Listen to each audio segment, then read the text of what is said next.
generator na kahit anong hatak mo hindi umaandar. Dati 1 trip lang siya. So pag ganyan try natin, kasi pag mahirap andarin, number one issue niyan is power. Pag walang power yan, wala, hindi andar talaga yan. Kaya kailangan natin tanggalin yung spark plug, check natin. Yan yung number one natin check. Pala natin na baklasin yung tangke na ito, kasi wala tayong pang baklas na 20 ohno para sa kanyang spark plug. Mamamit na tayo ng Opel na 20 ohno. Baklas natin itong spark plug na. Check din natin kung may power to. Kabit muna natin to dito sa kanyang kwako.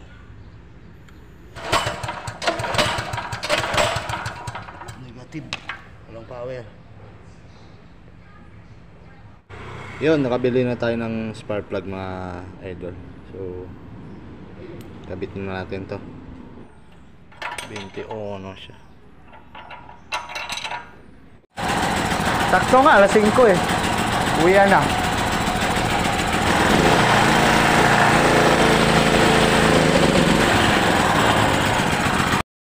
So yun na nga mga idol, no? Dalawa pa lang problema nito, hindi lang spark plug kundi pati yung carburetor niya ay nagkaroon ng problema. So barado yung sa carburetor, kasi ang issue nga pala daw nito ay galing sa site, natuyuan ng gasolina, kaya siguro nagkaroon ng bara yung sa carburetor dun sa supply mismo ng gasolina, kasi hindi natin mapandar kapag walang supply ng gasolina.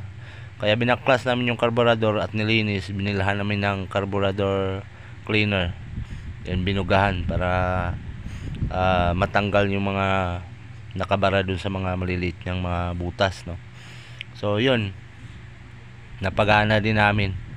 So kapag voltage naman problema dito, punta kayo sa kanyang EBR, dun sa voltage regulator. Yan, isa din yan sa check nyo. So naglabas ako ng video nito sa YouTube nung nagpalit ako ng voltage regulator, no?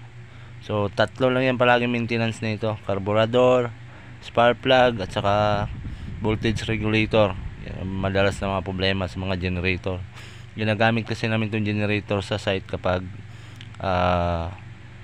wala pang Meralco, no? So ito yung ginagamit namin. So yun, maraming salamat mga idol sa patuloy na pagsuporta.